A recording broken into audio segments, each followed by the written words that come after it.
dans le prochain épisode de Plus belle la vie. Alors que Patrick se rapproche de Manon sans savoir qui elle est vraiment, Luna rame à être acceptée par les enfants Castel. Mousse assiste à son premier conseil de discipline en tant que CPE.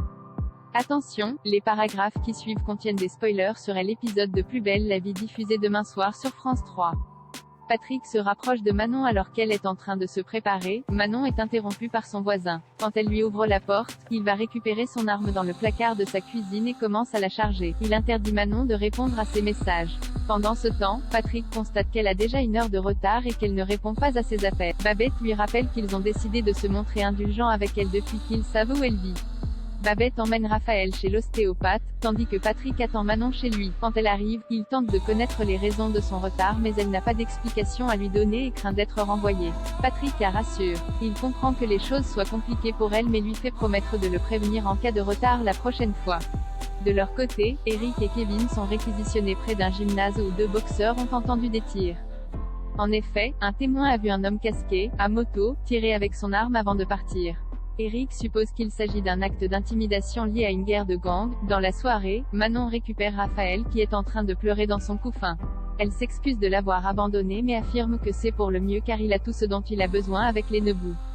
Luna doit trouver sa place chez les Castel. Myrtha est témoin d'une crise de tétanie de Pab. Alors que Luna s'en occupe sans paniquer, Myrtha la plaint de se retrouver à la tête d'une famille de 3 enfants. Plus tard, Akira et Sunali s'opposent à leur père car elles veulent rejoindre leur mère et Hugo. Surtout, elle ne supporte pas d'être sous le même toit de Luna.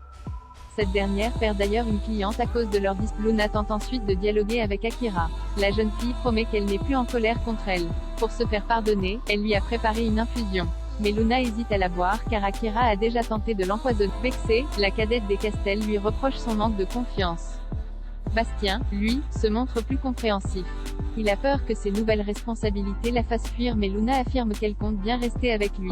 Betty est exclue pendant 8 jours au nom de ses camarades. Noé prend la défense de Betty auprès de Mousse, mais celui-ci reste campé sur sa position, estimant que Betty doit assumer les conséquences de ses actes. Plus tard, durant le conseil de discipline, Betty reconnaît les faits qui lui sont reprochés, sans exprimer aucun regret. Durant les délibérations, tout le monde penche en faveur d'une exclusion définitive sauf Mousse. Il explique que Betty a besoin d'attention et qu'elle risque de finir à la rue si elle est renvoyée pour de bon. Il réussit à convaincre ses collègues de lui laisser une dernière chance. Quand Betty revient dans la salle, le verdict tombe, elle sera exclue pendant 8 jours. L'adolescente accuse Mousse d'avoir obtenu ce qu'il voulait sans savoir qu'il la défende. À la sortie, Nathan félicite d'ailleurs le jeune CPE pour sa modestie.